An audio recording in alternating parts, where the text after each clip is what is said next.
Hi everyone, welcome back. It's been a while, but I am back and ready for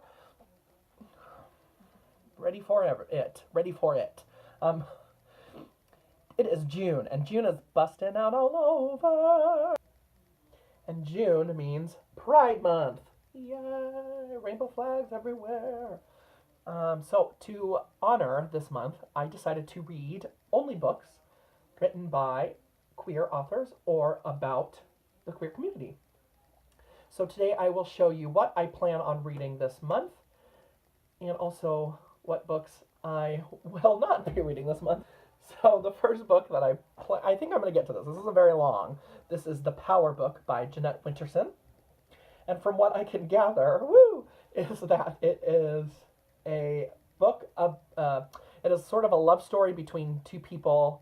One is a writer, and they're carrying on this love affair through email, I think. So one is this writer, and the other is a married woman. Written in the unique style that is Jeanette Winterson, and I believe these are like separated into different stories. Yes, very short. I can just see running through it, little bits of sections. So anyway, this seems like it might be a fun, quick read. And of course, I love Jeanette Winterson, so I'm excited to get to this. Then I thought I would jump into the YA genre because I haven't read YA in a while. And this is the YA classic, More Happy Than Not, by Adam Silvera. I feel like everyone and their mom on BookTube has read this book, except for me. So I'm happy to get to this. This seems very Eternal Sunshine of the Spotless Mind. I guess there's a institute that can erase memories from your brain. Anyway, so there's that, plus a romance between two boys. I don't know. A lot of people like it, so we'll see. Okay, now to two books. Of course, I forgot to mention, this being BookTube, the classic thing to do would be to start with fiction. But I have two books here that I know I won't read this month, because they are beasts, and it takes me a long time to get through long books. But I thought that I would mention them anyway, in case you want to read some queer fiction this month, or anytime. Anyway, this is At Swim, Two Boys by Jamie O'Neill. It says, Jim Mack is a naive young scholar and the son of a foolish aspiring shopkeeper. Doyle is the rough diamond son, revolutionary and blasphemous, of Mr. Mack's old army pal. Out at the 40-foot, that great jut of rock where gentlemen bathe in the nude, the two boys make a pact. Doyle will teach Jim to swim, and in a year, on Easter of 1916, they will swim to the distant beacon of Muglin's Rock and claim that island for themselves. All the while, Mr. Mack, who has grand plans for a corner shop empire, remains unaware of the depth of the boys' burgeoning friendship and the changing landscape of a nation. Sounds awesome. I really want to read this, but it's like 550 pages. We'll see.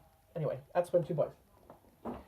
And the last fiction that I probably won't be getting this month, but I will be getting to it sometime this summer, was a book that I received from the Steve Donahue Book of the Month Club, and that is The Line of Beauty by Alan Hollinghurst.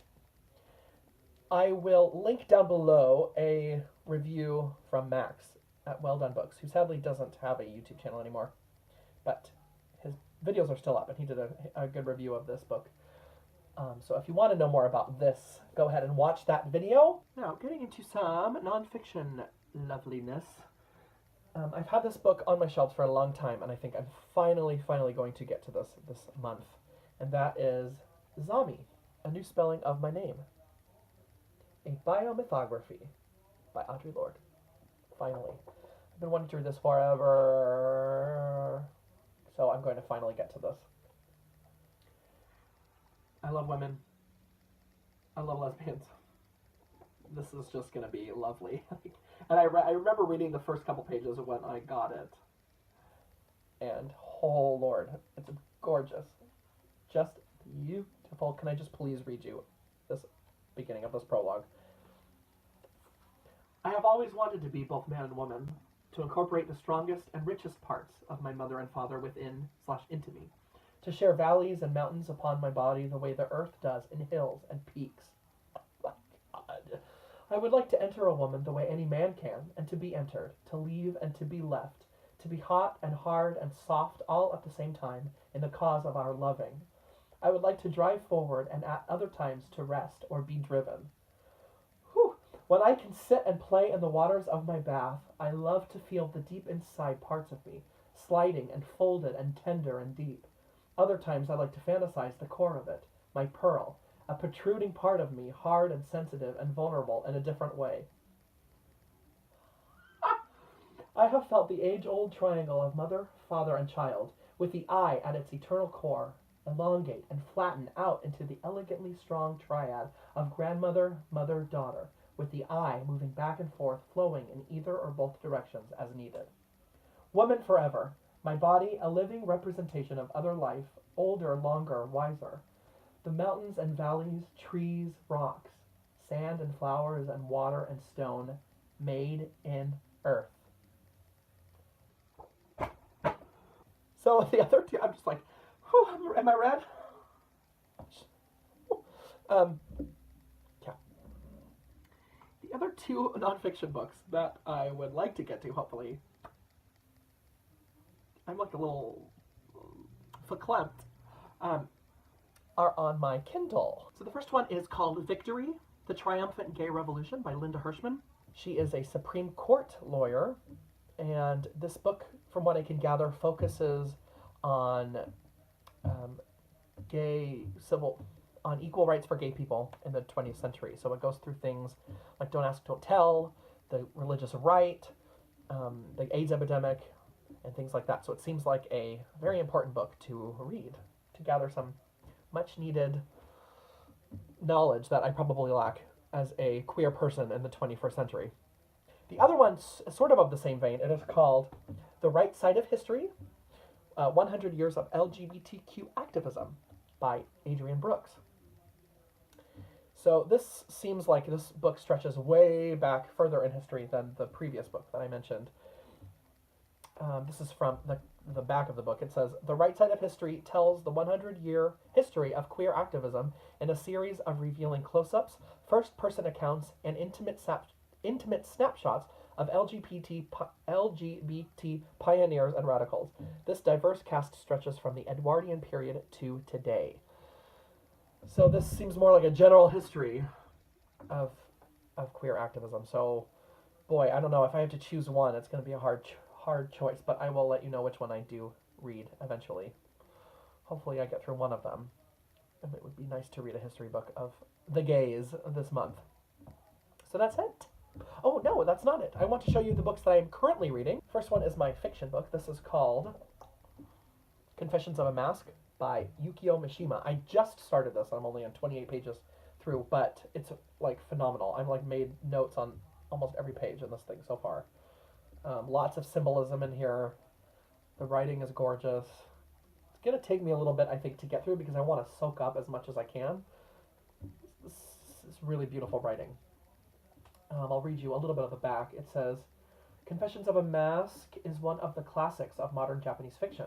It is the story of an adolescent who must learn to live with the painful fact that he is unlike other young men.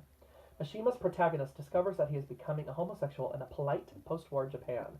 To survive, he must live behind a mask of propriety. This was written in the late 50s. And it is translated from the Japanese by Meredith Weatherby. I can't wait to finish this and tell you what I thought. The other book is a nonfiction. It is called Whipping Girl, a transsexual woman on sexism and the scapegoating of femininity. So that's it. If you are reading any queer literature or nonfiction or... Oh, I forgot something. I'll be right back. I forgot. I was going to say graphic novels, and then that reminded me that there is a graphic novel that I want to read this month. It is called Are You My Mother? A Comic Drama by Alison Bechdel. And Alison Bechdel is the author of Fun Home. And this, I believe, is all about her mother, I want to say. And I want to finally get into this. So I loved Fun Home, so this should hopefully be just as good. So there's that. All right, let me know what you're reading. If you're reading anything for Pride Month or what you're reading in general. Ooh. And I will be back soon with another video, hopefully. Please remember to be kind, listen to each other, be super gay and read some good books. Bye!